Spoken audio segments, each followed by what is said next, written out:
Do you remember those forgotten 10-minute recipes? The ones that turned the simplest ingredients into something that actually felt like home? In old British cookbooks, these quick dishes weren't about showing off. They were about getting warmth and flavour on the table fast. When did we stop cooking clever and start cooking complicated? Welsh rarebit was the kind of meal that made you feel like you were eating something special, even when the ingredients were humble. In every British home, it was the 10-minute miracle that turned a heel of bread and a bit of cheese into a feast. Housewives would melt butter in a small pan, stir in mustard, flour, and a splash of ale if they had it, then fold in the cheese until it bubbled into a golden sauce. The moment it hit the toast, it transformed. Simple, sharp, and comforting all at once. It filled the kitchen with that irresistible smell of toasted bread and melted cheddar, the kind that made even the neighbours jealous. It was quick, reliable, and full of personality. No fancy ingredients, no fuss. Just clever, honest cooking that proved you could make a meal out of almost nothing. That was the beauty of old British recipes. They made do and somehow made magic. Bubble and squeak was Britain's answer to waste. Not one crumb left behind, not one potato forgotten. The beauty of it was in its simplicity. Leftover cabbage, cold potatoes, maybe a stray carrot or two, all mashed together and fried until golden. You could hear the name in the pan itself. The soft bubble of the mix, the cheerful squeak as it browned. Housewives loved it because it took 5 minutes and no money to make. A bit of dripping or butter, a quick flip, and breakfast was ready. It was crisp on the outside, soft in the middle, and somehow always satisfying. During times when the pantry was bare, this humble dish still brought comfort and warmth to the table. It was cooking with heart, using what you had, feeding who you loved, and wasting absolutely nothing. Kedgeree was the kind of dish that felt grand but came together in 10 minutes flat. It had roots in British colonial cooking, but by the 1950s it had become a quick, homely favourite. Housewives made it with tinned fish instead of fresh, leftover rice from yesterday's curry, and a sprinkle of curry powder to bring it all together. The smell alone could make a morning feel special. Warm spices mingling with butter and fish, a hint of lemon cutting through. It was light but filling, elegant but practical, and perfect for a family breakfast or an easy supper. Devilled kidneys were the bold cousin of breakfast bacon, quick to make but full of fiery character. They sizzled in the pan, the smell of mustard and Worcestershire sauce rising like a promise of something exciting. British cookbooks once listed them as the perfect dish for early mornings or late suppers. A hearty meal for those who like to kick with their comfort. In 10 minutes, a housewife could fry them off in butter, add a splash of sauce, and serve them on toast. The result was rich, savoury, and unforgettable. It was the kind of dish that woke you up properly, body and soul. Back then, people cooked by instinct, not timer, and the reward was always flavour. It was proof that quick food didn't have to be dull. It could be daring too. The jam roly-poly in its pan version was the cheat's delight, quick, sticky, and full of that Sunday warmth without the wait. Traditional roly-polies took hours of steaming, but the stovetop version was a miracle for busy kitchens. Housewives would roll up a soft dough with a thick layer of jam, tuck it into a pan, add a splash of water, and cover it tight. The jam would bubble through the folds like molten ruby, filling the kitchen with the smell of sugar and nostalgia. Steam rose from the lid as if from a bakery window, and for a moment, the world outside felt far away. It was a dessert born of patience and love, though it only took 10 minutes to make. In 10 minutes, the kitchen smelled like heaven, warm sugar and fruit bubbling through soft pudding. It was sweet simplicity at its best. You didn't need an oven, just a steady hand and a bit of care. The result was a gooey, nostalgic dessert that made children grin and adults forget rationing ever existed. It was the taste of home in its purest form. Egg and bread soup might sound plain, but to post-war Britain, it was comfort in a bowl. It was made in minutes, hot broth simmered with torn bread and a cracked egg whisked in for richness. Housewives could stretch the smallest ingredients into something that felt like a real meal. The egg would swirl and cook into soft ribbons, turning the broth silky and golden. The bread soaked up the flavour, thickening the soup just enough to make it feel hearty. Every spoonful tasted of warmth, kindness, and the quiet victory of making something from nothing. The smell was gentle and familiar, like a kitchen that had seen hard days but never lost its heart. The soup was silky, hearty, and perfect for the chill of early mornings or the quiet of late nights. Sometimes they added a dash of pepper, maybe. Parsley from the garden, but never more than what was needed. In 10 minutes, the simplest things became enough, and that was the genius of British cooking. Toad in the hole with sausage bits was the faster, lighter cousin of the oven classic. Instead of baking, housewives used the stovetop, pouring a thin Yorkshire batter around chopped sausages sizzling in dripping. It puffed up at the edges, golden and crisp. The sausages nestled inside like treasure. The batter hissed as it hit the pan, rising in moments into something soft and airy. The smell of sausages mingled with the richness of the fat, filling the kitchen with a Sunday scent even on a Wednesday night. It was quick food that never felt rushed. Simple ingredients turned into comfort with a bit of heat and heart. In 10 minutes, dinner was done, and no one complained. It had everything: a bit of crunch, a bit of savoury warmth, and a lot of nostalgia. This was tea-time food, eaten with laughter and simple pleasure. Even without an oven, it proved that British ingenuity could turn humble batter into something worthy of celebration. Sardines on toast with lemon butter were a 10-minute miracle of taste and thrift. They were fast, filling, and rich, with the sharp tang of lemon cutting through the oil of the fish. Housewives would mash the sardines with butter and a squeeze of juice, then spread them thick over hot toast. The bread crackled under the knife, soaking up every drop of buttery richness. The lemon added just enough brightness to lift the salt of the sardines, making something humble taste like it belonged in a seaside cafe.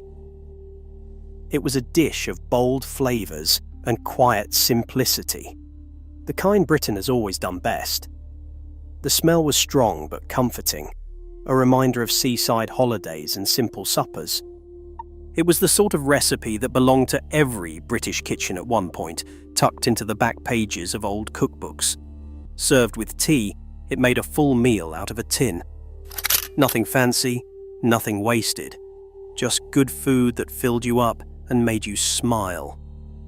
Oaty drop scones were the quick joy of any morning, cooked right on the griddle and ready before the kettle even boiled. They were Scotland's gift to quick breakfasts, soft, nutty, and golden at the edges. Housewives mixed oats, flour, and milk into a thick batter, then dropped spoonfuls onto the hot pan. The batter hissed softly as it hit the metal, turning pale gold within moments. Children would hover nearby, waiting for the first one to be flipped, the smell of toasted oats filling every corner of the house. Butter melted across the top like sunshine, and suddenly the morning felt generous again. The smell of toasting oats filled the house, cozy and familiar. You could spread them with butter, drizzle honey, or serve them plain. They never disappointed. In under 10 minutes, you had something warm and homely, straight from the pan to the plate. Oaty drop scones weren't just breakfast. They were the sound of morning chatter and the comfort of being cared for. Coronation chicken salad was one of those clever creations that blended royal flair with post-war practicality. Originally invented for Queen Elizabeth's coronation, it was soon adapted for every home in Britain. Simple, quick, and bursting with colour. Housewives made it with leftover cold chicken, a spoonful of curry powder, and a generous splash of salad cream. The result was rich, sweet, and gently spiced, served over lettuce or on a slice of buttered bread. It felt festive, even on an ordinary Tuesday. What made it special was how it brought excitement to the table without spending extra money or time. It was both thrifty and glamorous, a rare combination that fit perfectly into the hopeful mood of the 1950s. In just 10 minutes, a few scraps of yesterday's roast became something new, something worth sharing. That was British cooking at its best: clever, economical, and quietly joyful. Fried bread and mushrooms were the simplest of breakfasts, but somehow the most indulgent. A couple of slices of leftover bread, a pat of butter, and a handful of mushrooms could fill the whole house with the smell of comfort. The bread soaked up every drop of flavour as it sizzled in the pan, turning crisp and golden around the edges. The mushrooms browned beautifully, earthy and rich, tasting of the woods and the hearth all at once. It was breakfast made for cold mornings and small kitchens, a little luxury created from next to nothing. Housewives loved it because it was ready in minutes and used whatever was on hand. Nothing wasted, everything transformed. It was proof that the best British food didn't come from wealth. It came from wisdom, timing, and the sound of a pan that knew exactly when to sing. Egg custard cups were pure nostalgia in a teacup, soft, sweet, and silky. Instead of baking for an hour, housewives learned to make these on the hob in less than 10 minutes.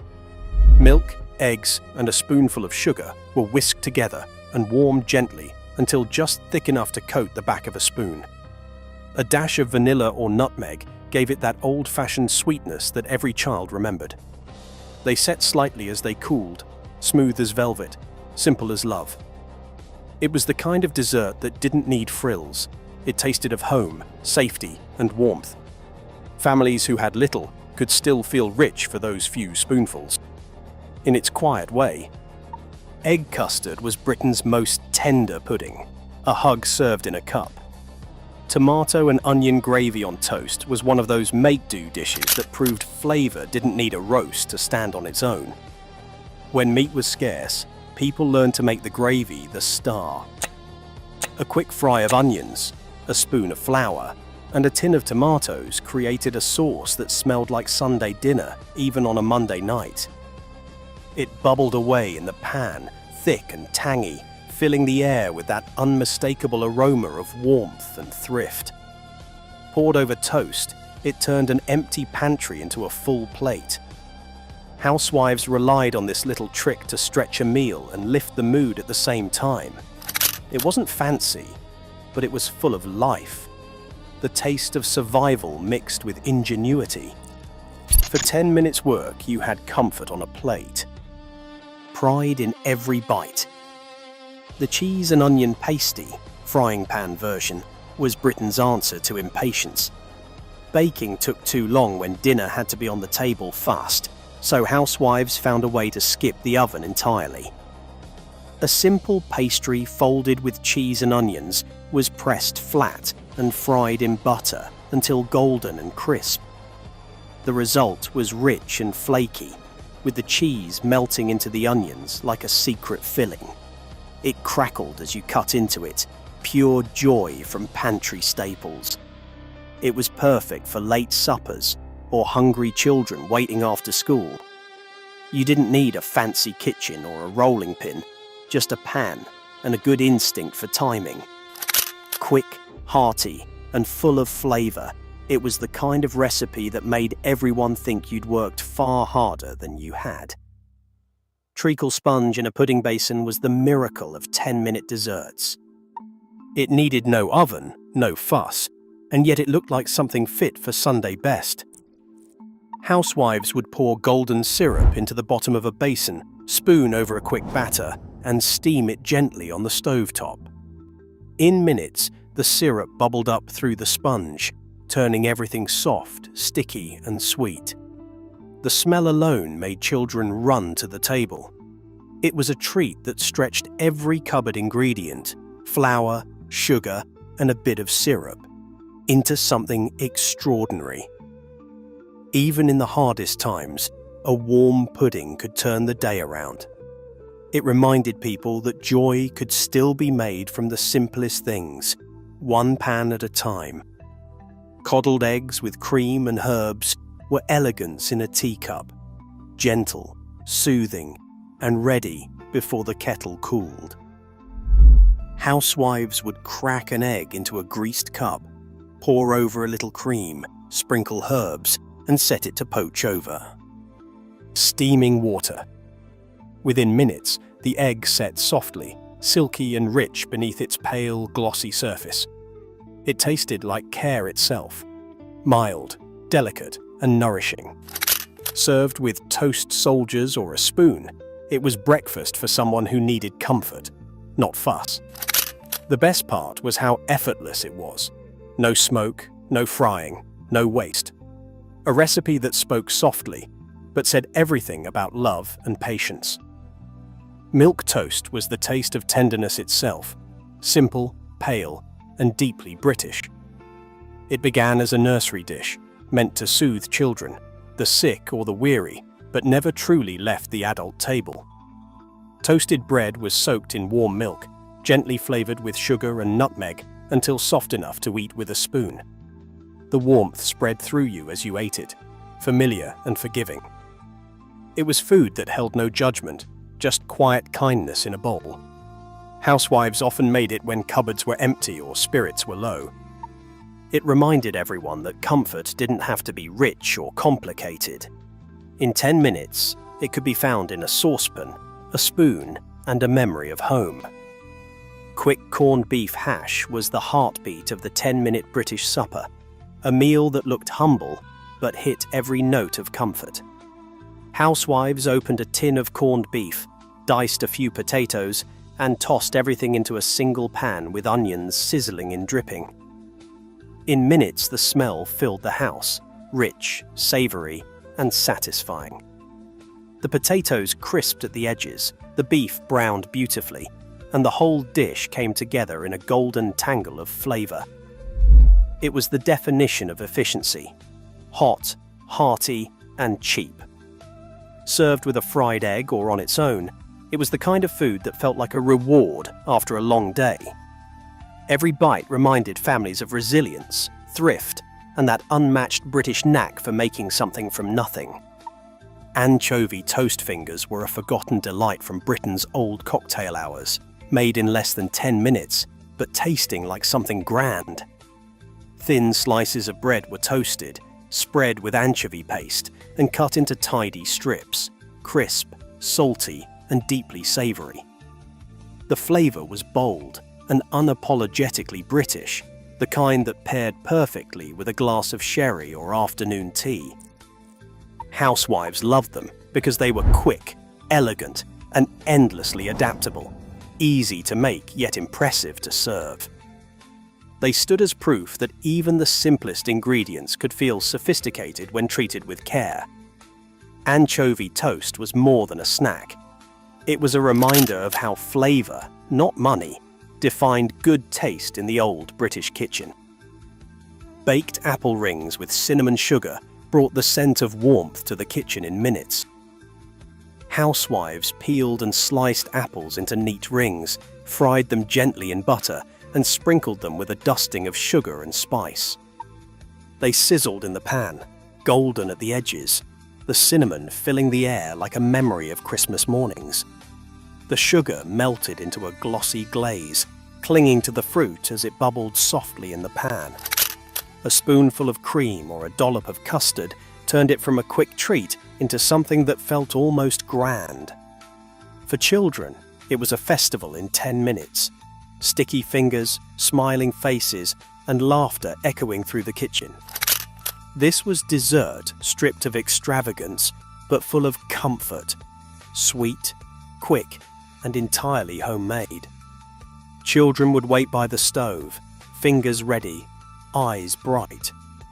It was proof that a treat didn't need an oven, just a steady flame and a loving hand. In every home where money was tight, baked apple rings turned a simple fruit into a little celebration of resourceful joy. Stilton and celery sandwich spread was a clever creation of post-war Britain, fast, frugal, and fancy all at once. Housewives mashed leftover Stilton with chopped celery, cream, and a pinch of pepper, stirring it into a spread that looked like something from a cafe. In 10 minutes, they had lunch, supper, or party food that tasted refined, but cost very little. It was creamy yet crisp, that perfect balance of luxury and freshness. A few sprigs of parsley or a squeeze of lemon could lift it even higher, giving the spread a brightness that belied its humble origins. It was the kind of dish that felt modern long before quick recipes became a selling point. The tang of the cheese and the crunch of the celery made every bite bright and fresh. It was the kind of recipe that made guests think you'd spent hours preparing, when in truth it took less time than boiling the kettle. Served on buttered bread or crackers, it was simplicity dressed as sophistication. Captured what old British cooking did best, transforming leftovers into elegance with nothing more than cleverness and care. Scotch woodcock was one of those curious dishes that sounded strange but tasted divine. In grander British homes, it was the 10-minute luxury. Toast, spread with anchovy paste, topped with rich scrambled eggs, and finished with a touch of pepper. The mix of creamy eggs and salty anchovy was indulgent, yet oddly humble, the sort of food that bridged class lines through pure flavour. It looked dainty on the plate, but carried the weight of real comfort, rich, warm, and perfectly seasoned.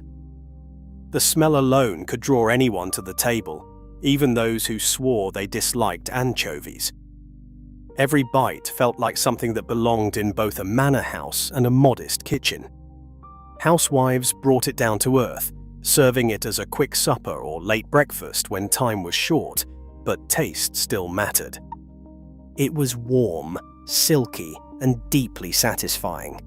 The kind of dish that lingered in the memory long after the last bite. Few recipes summed up British cleverness quite like it. Unusual, efficient, and completely delicious. Golden syrup dumplings were sweetness made simple. A quick dessert that required no oven, just a bubbling pot and a bit of imagination. Soft balls of dough were dropped into warm syrup, where they swelled and soaked up the sticky sweetness until perfectly tender. The kitchen filled with the scent of caramel and butter, the kind that made even the gloomiest day feel better. The syrup coated everything in a glossy amber sheen, making each dumpling glisten like it had been dipped in sunlight. Children would crowd around the stove, waiting for the spoonful that always came, just to test if they're ready. For a family living through tight times, it was a taste of happiness you could afford. Housewives loved it because it turned cupboard basics, flour, sugar, and syrup, into something that felt rich and comforting. In 10 minutes, a plain evening became a pudding night. It was the kind of recipe that wrapped a family in warmth, spoon by spoon, proving that true comfort never took long to make. Rice pudding in a saucepan was Britain's shortcut to happiness. Instead of slow baking for hours, housewives made it on the hob with a tin of condensed milk and a handful of rice. The result was creamy, sweet, and thick enough to cling to the spoon, ready in minutes rather than hours. The sound of the spoon scraping the bottom of the pan was a comfort in itself, a rhythm that filled quiet kitchens. The condensed milk gave it a golden richness that made it feel far more indulgent than it was.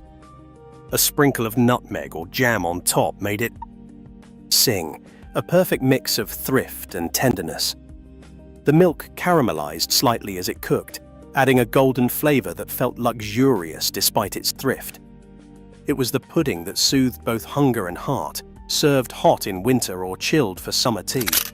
Quick, comforting, and impossibly nostalgic, it reminded families that tradition didn't need time, just a saucepan and a bit of love. Brown sugar bananas were the unspoken hero of quick British puddings. Sliced bananas fried in butter and sprinkled with brown sugar caramelized within moments, turning soft and glossy in the pan. The smell was irresistible, warm, buttery, and sweet enough to draw everyone to the kitchen. You could hear the gentle hiss of sugar meeting heat, a sound that promised something special even before the first bite. The bananas darkened slightly at the edges, their sweetness deepened into toffee richness. It was dessert as comfort, a reminder that even the simplest fruit could taste like luxury with a little care. Housewives would serve them plain or over toast, sometimes with a little cream if they were feeling indulgent. It was proof that dessert didn't need to be fancy to be memorable. In 10 minutes, an everyday fruit became a golden treat that could brighten even the rainiest British afternoon. Simple, homely, and unforgettable, just the way the best recipes always were. If these forgotten British recipes stirred up a bit of nostalgia, tell us which one you'd bring back to your own kitchen. Give this video a hearty thumbs up and subscribe so we can keep serving you more delicious memories from the past.